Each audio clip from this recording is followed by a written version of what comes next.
প্রিয় দর্শক, আসসালামু আলাইকুম। আজকে আপনাদেরকে দেখাচ্ছি, এই যে দেখেন পরোটা। বসছিলাম ঠাকুরগাঁওয়ের একটা হোটেলে সকালের নাস্তা খাইতে। তো হঠাৎ করে চোখটা গেল হচ্ছে যেখানে পরোটা ভাজতিছে, ওইখানে তাওয়া থেকে হঠাৎ করে একটা পরোটা নিচে পড়ে গেছে।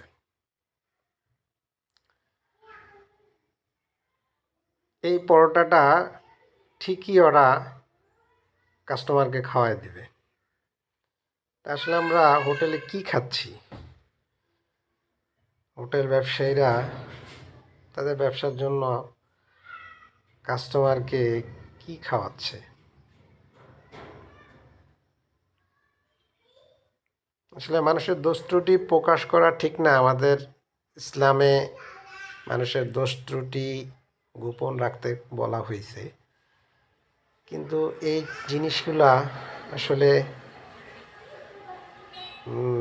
আমরা যারা নিয়মিত হোটেলে খাবার খাই, বিশেষ করে আমি নিজেই হোটেলে সবসময় খাইতে হয়,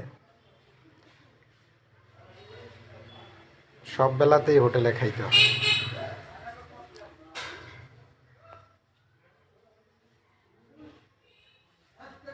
নিরুপায় হয়েই খাইতে হয়, কিছু করার নাই।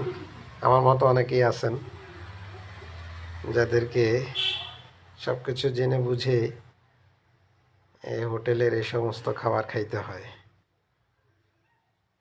যাক, আল্লাহ সকায়া সকলকে হেফাজত করুক, রোগ বেলায় থেকে আল্লাহ মুক্তিদান করুক। তবে হোটেলের খাবার না খাওয়াটাই আমি মনে করি উত্তম। কারণ আমি দীর্ঘদিন ধরে হোটেলে খাবার খাচ্ছি, তো খুব ফ্যাটি হয়ে যাচ্ছি, শরীরের ওজন খুব বেড়ে যাচ্ছে, মোটা হয়ে যাচ্ছি, শরীরে পেটে চর্বি জমে যাচ্ছে, ব্লাড প্রেশার বৃদ্ধি পাচ্ছে। এগুলো সবই হচ্ছে হোটেলে নিয়মিত খাওয়ার কুফল। এই জন্য সকল ভিউয়ার্সকে অনুরোধ করব যে হোটেলে যেন